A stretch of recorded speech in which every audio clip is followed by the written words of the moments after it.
तो आज हम पाठ 10 वाक करेंगे बच्चों, जिसकी लेखिका है Lalit ji. Clear? Sit with your copy and pen, grammar sorry Hindi notebook and pen. जिसकी लेखिका है ललित जी। और ललित जी के बारे में आपको पता होना चाहिए कि ये कश्मीरी कवयित्री हैं और इन्होंने वाक कविता लिखी है।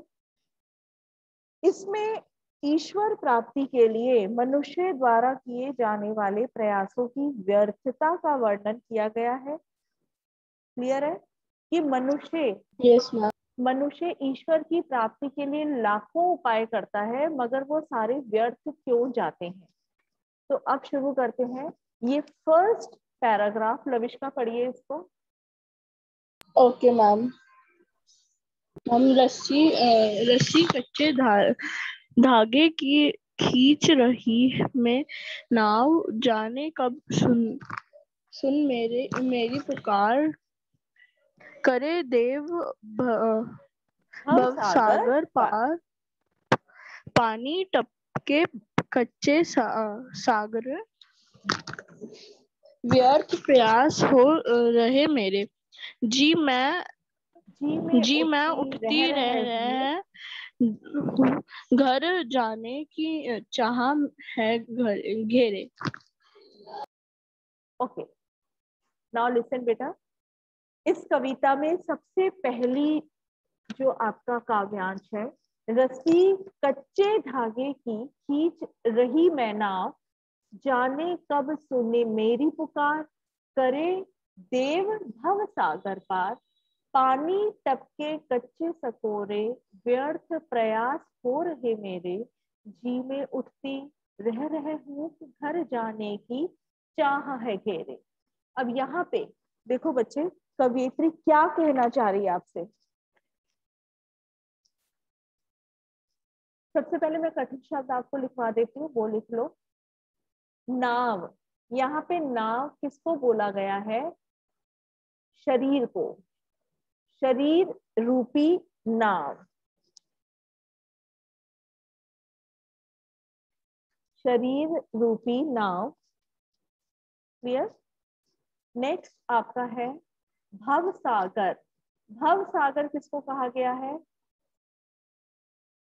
संसार रूपी सागर। लिख लिया आपने? संसार रूपी सागर। थर्ड है कच्चे सकोरे। कच्चे सकोरे का अर्थ है मिट्टी का बना एक छोटा पात्र जो पकाया ना गया हो, कच्चा हो। क्लियर? मिट्टी का बना छोटा पात्र।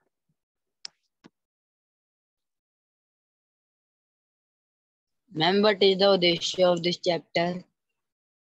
अच्छा, उद्देश्य आपने नहीं लिखा, आगे लिख लीजिए। उद्देश्य लिखिए पहले।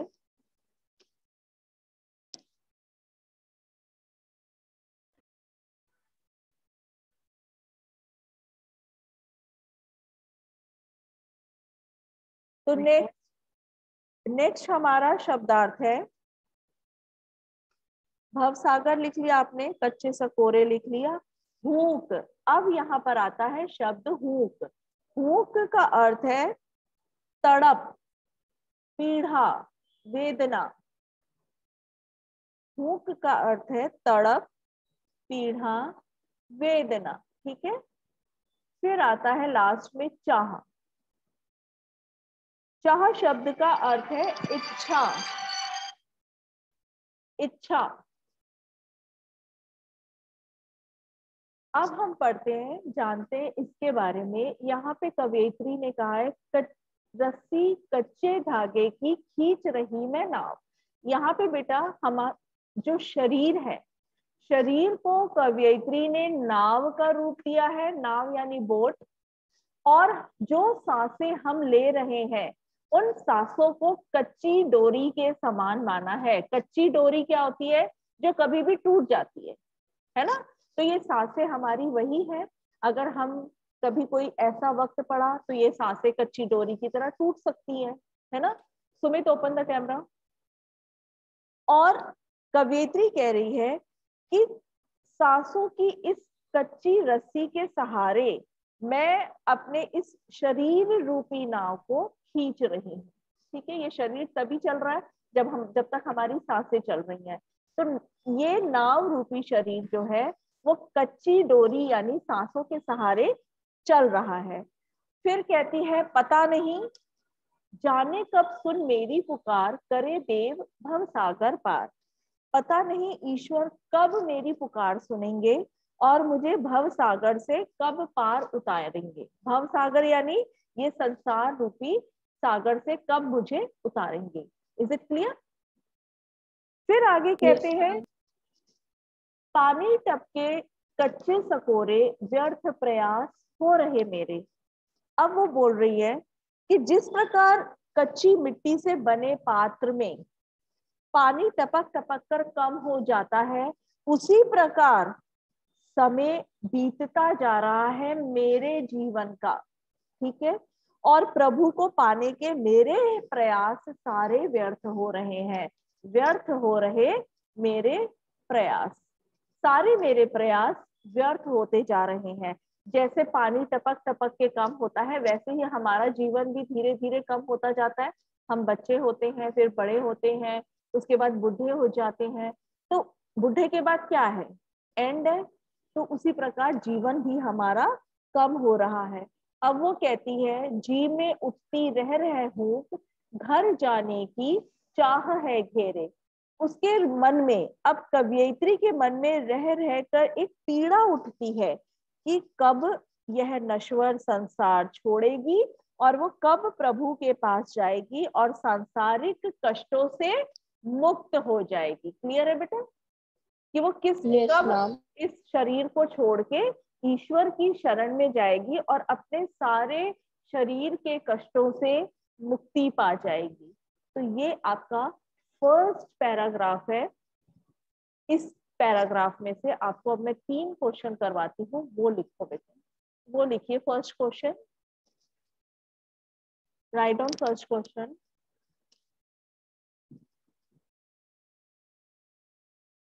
कवयित्री प्रभु प्राप्ति के लिए, कवयित्री प्रभु प्राप्ति के लिए प्रयास कर रही है, प्रभु प्राप्ति के लिए जो प्रयास कर रही है वे व्यर्थ क्यों हो रहे हैं? वे व्यर्थ क्यों हो रहे हैं? लिख लिया? सेकंड क्वेश्चन, कच्चे सकोरे तथा कवयित्री के द्वारा, कच्चे सकोरे तथा कवयित्री के द्वारा किए गए प्रयासों में,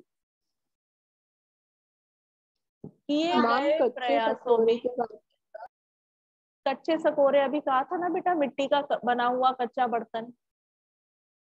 मैम कच्चे सकोरे के बाद क्या था, मैं ये पूछ रही थी। कच्चे सकोरे तथा कवयित्री के द्वारा,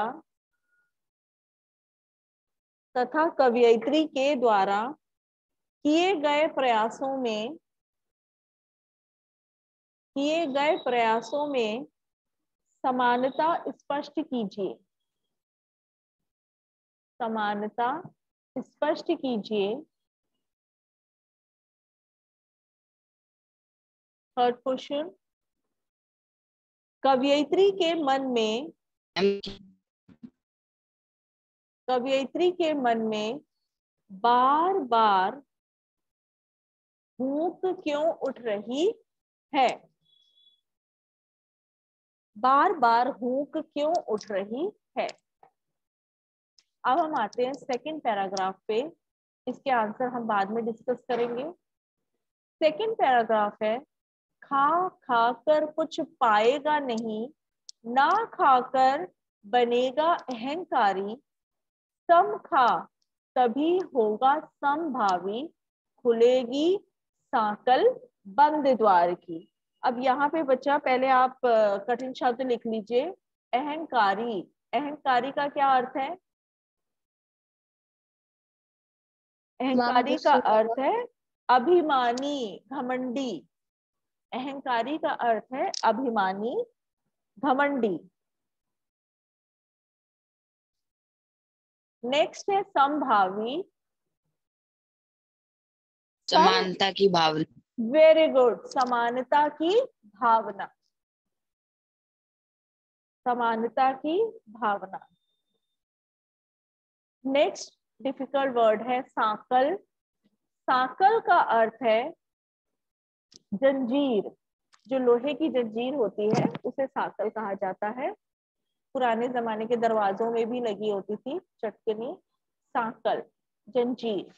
ठीक है, यहाँ पर कवयित्री कह रही है बेटा कि मनुष्य को मध्य मार्ग अपनाने की सीख देती हुई वो बताती है, हे मनुष्य तू इस सांसारिक भोग विलासिताओं में डूबा रहता है। यहाँ पे देखो, ये लाइन देखना बच्चे, खा खा कर कुछ पाएगा नहीं। खा खा कर यानी हम जो भोग विलास, जो सांसारिक भोग विलास में पड़े रहते हैं। फॉर एग्जाम्पल आपको मैं बताती हूँ कि एक चीज से हमारा पेट नहीं भरता, हमें अन्य और भी चीजों की जरूरत पड़ती है। जैसे अभी हमारे पास एक गाड़ी है और उसके बाद नई गाड़ी हमने ली है, उसके 1 महीने बाद, 6 महीने बाद दूसरी नई गाड़ी मार्केट में आ जाती है, तो हम क्या करते हैं कि हमें तो वो चाहिए और अपनी पुरानी को बेच देते हैं, नई खरीद लेते हैं। हमारे पास जितने कपड़े होते हैं वो कम लगते हैं और हम और भी ज्यादा कपड़े खरीदते रहते हैं। तो इन मोह माया में, सांसारिक भोग विलासों में हम डूबे रहते हैं। और जब मनुष्य इसमें डूब जाता है तो वो ईश्वर की प्राप्ति भूल जाता है। वो कैसे करेगा ईश्वर को प्राप्त?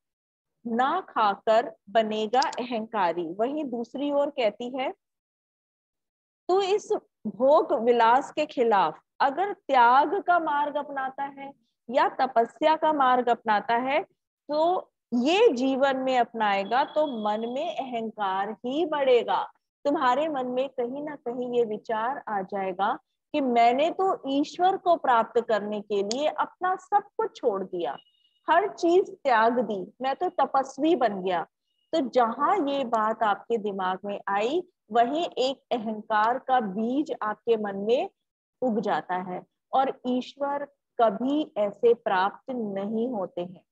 बच्चे, कवयित्री यही आपको बताना चाहती है कि हमें इनके मध्य का मार्ग अपनाना चाहिए। बीच का मार्ग क्या होता है कि हम इस संसार में आए हैं तो हमें अपने सारे कर्तव्य निभाने हैं और कर्तव्य निभाते हुए हमें सच्ची भक्ति करके ईश्वर को प्राप्त करना है। यहाँ पर कवयित्री को भगवान क्यों प्राप्त नहीं हो रहे हैं? क्योंकि वो मोह माया में फंसी है, इस संसार के मोह माया में फंसी हुई है, इसीलिए वो ईश्वर की सच्ची भक्ति नहीं कर पा रही है। हम भगवान को पाने के लिए क्या क्या करते हैं? हम हवन करते हैं, पूजा पाठ करते हैं, रोज मंदिर जाते हैं, मगर ऐसे भगवान थोड़ी प्राप्त होते हैं, क्योंकि आपने सच्ची भक्ति नहीं करी है। और सच्ची भक्ति क्या है? अगर आप केवल दिन में 1 मिनट या 2 मिनट के लिए भी सिर्फ दिल से, अपने सच्चे दिल से भगवान को याद कर लोगे तो वहीं आपको भगवान प्राप्त हो जाते हैं। क्लियर है? तो यही कवयित्री कहती है कि भोग, त्याग, सुख दुख के मध्य का मार्ग अपनाने से ही प्रभु की प्राप्ति होती है और बंद द्वार खुलेंगे और प्रभु से मिलन होगा। खुलेगी सांकल बंद द्वार की। जो हमारे दरवाजे, ईश्वर और हमारे बीच जो एक दरवाजा है, उसकी सांकल खुल जाएगी इस प्रकार, सच्चे मन से उनको याद करने से, और सीधा हमें प्रभु की प्राप्ति हो जाएगी। Clear to everyone? क्लियर बच्चा? Yes. Very good. Now write down 3 questions of this paragraph. First question, खा खा कर कुछ पाएगा नहीं का आशय स्पष्ट कीजिए। खा खा कर कुछ पाएगा नहीं का आशय स्पष्ट कीजिए। लविष्का, बच्चा adjust your camera, I cannot see you. खा खा कर कुछ पाएगा नहीं का आशय स्पष्ट कीजिए। सेकंड क्वेश्चन, बंद द्वार की साकल खुलने का, बंद द्वार की साकल खुलने का प्रयोग किस संदर्भ में किया गया है? प्रयोग किस संदर्भ में किया गया है? Ma'am please repeat the second question. बंद द्वार की साकल खुलने का प्रयोग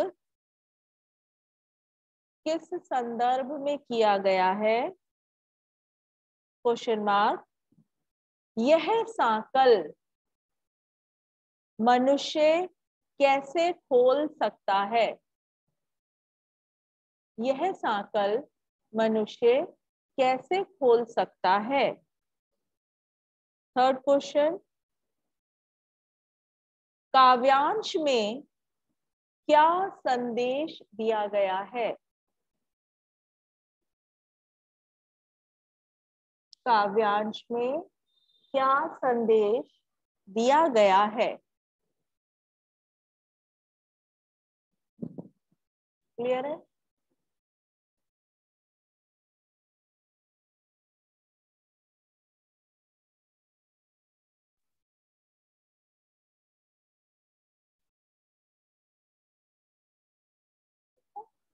खा खाकर कुछ पाएगा नहीं का आशय स्पष्ट करो का उत्तर आपसे डिस्कस करती हूँ बेटा। खा खाकर कुछ पाएगा नहीं का आशय ये है कि मनुष्य सांसारिक विषय वासनाओं में पूरी तरह से डूब जाता है और वह जितना ही उनका उपयोग करता है उतना ही मोह माया में फंसता रहता है। ये बात तो सही है, हमारे पास जितना होगा हम उसे और प्राप्त करने की कोशिश करेंगे, मोह माया में फंसते चले जाएंगे और उसे प्रभु भक्ति के नाम पर कुछ भी नहीं मिल पाता है। इसका अर्थ ये है। सेकंड क्वेश्चन मैंने आपको लिखवाया था, बंद द्वार की साकल खुलने का प्रयोग किस संदर्भ में किया गया है और यह साकल मनुष्य कैसे खोल सकता है?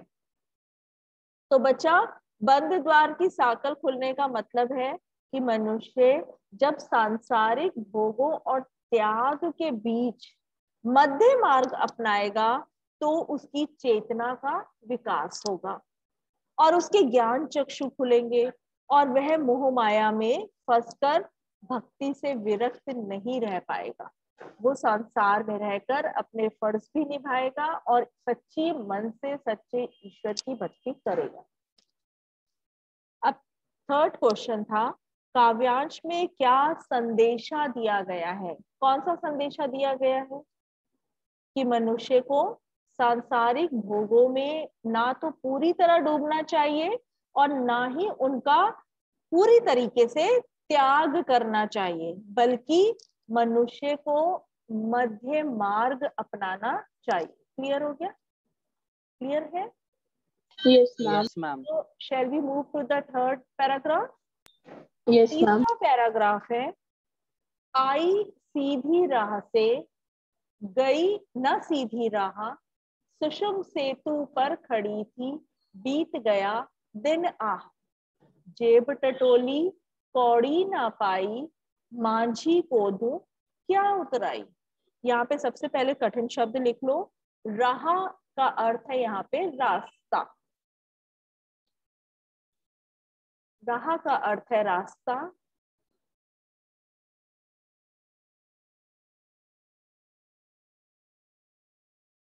सुषुम, सुषुम क्या है? ये हमारे शरीर में बेटा सुषुम्ना नामक एक नाड़ी है, एक नर्व है, ठीक है? सुषुम, सुषुम्ना नामक नाड़ी। अब यहाँ पे है टटोली। टटोली क्या है? टटोली का अर्थ है खोजना, खोजी। कौड़ी ना पाई,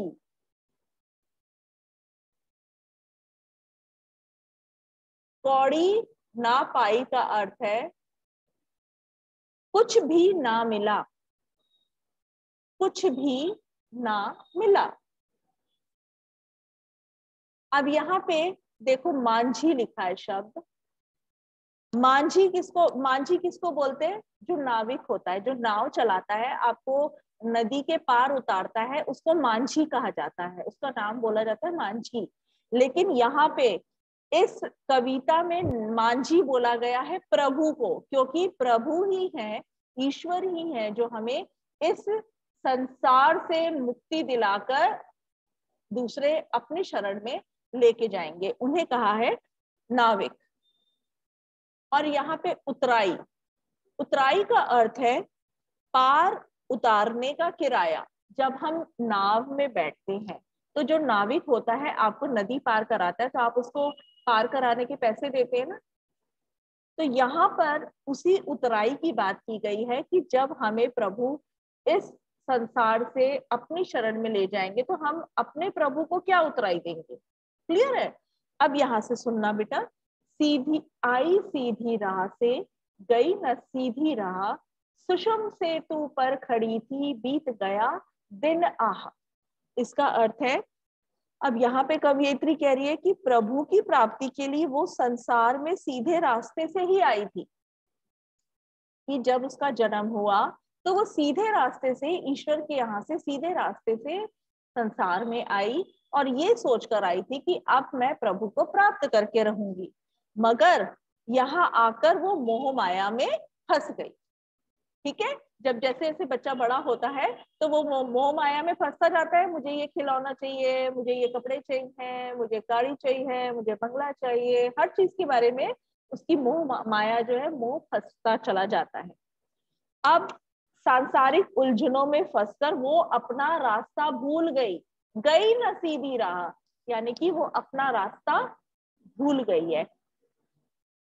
सुषम सेतु पर खड़ी थी बीत गया दिन आह, यानी कि अब वह जीवन भर सुषुम्ना नाड़ी के सहारे कुंडलिनी जागरण में लगी रही, योगा कर करके अपनी कुंडलिनी को जागृत करती रही।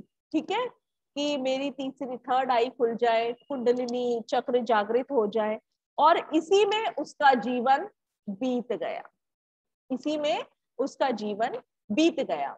जेब टटोली कौड़ी ना पाई, इसका अर्थ है कि जीवन के जब अंतिम समय उसका आया, लेखिका का, कवित्री का जब अंतिम समय आया तो उसने अपने जेब में खोजा तो कुछ भी नहीं पाया। यानी कि जब उसने पिछले अपने कर्मों को देखा तो उसे कोई भी ऐसा अच्छा कर्म नहीं दिखा जो मांझी को दूं क्या उतराई।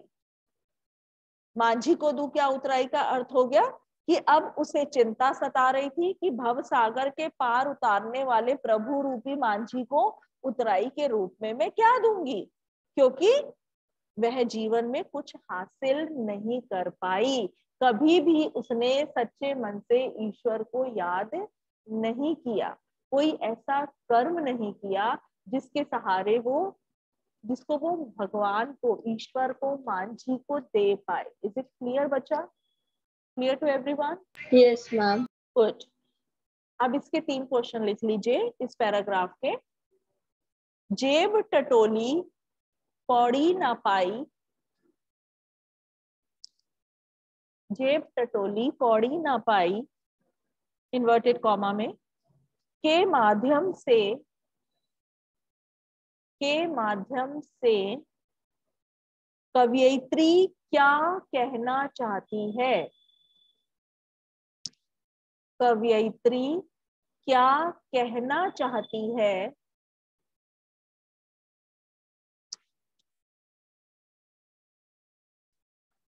सेकंड क्वेश्चन, सुषुम सेतु पर खड़ी, सुषुम सेतु पर खड़ी कवयित्री का दिन किस प्रकार बीत गया। सुषुम सेतु पर खड़ी कवयित्री का जीवन किस प्रकार बीत गया। थर्ड क्वेश्चन, काव्यांश में मनुष्य के लिए, काव्यांश में मनुष्य के लिए क्या संदेश दिया गया है? क्या संदेश दिया गया है? तो ये 3 क्वेश्चन इस पैराग्राफ के हो गए और अब हम डिस्कस करते हैं आंसर इसके। जेब टटोली कौड़ी ना पाई के माध्यम से कवयित्री हमें क्या कहना चाहती है? तो यहाँ पे कवयित्री कहना चाहती है कि मनुष्य छल, कपट, लोभ, मोह, प्रपंच, स्वार्थ आदि में लिप्त होकर सत्कर्म करना भूल जाते हैं। सत्कर्म करना भूल जाते हैं। सत्कर्म यानी कि अच्छे कर्म करना भूल जाते हैं। क्लियर? मैंने अभी आपको बताया था। Yes ma'am. ओके,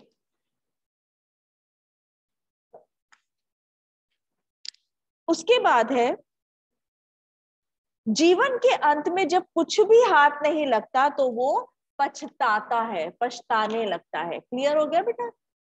चलिए नेक्स्ट है आपका। सुषुम सेतु पर खड़ी कवयित्री का दिन किस प्रकार बीत गया? कवयित्री ने प्रभु प्राप्ति के लिए हठ योग का मार्ग अपनाया। आपको मैंने कहा था कि वो अपनी कुंडलिनी चक्र को जागृत करने में लगी रही। उसने योग किया, योग का मार्ग अपनाया और वो भी कड़े योग का मार्ग अपनाया।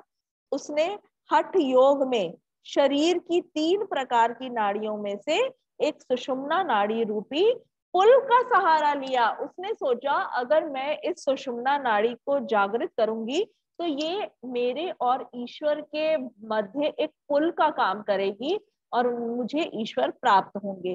पर वो भी व्यर्थ सिद्ध हुआ और इससे प्रभु प्राप्ति ना होने से सारा समय उसका व्यर्थ हो गया।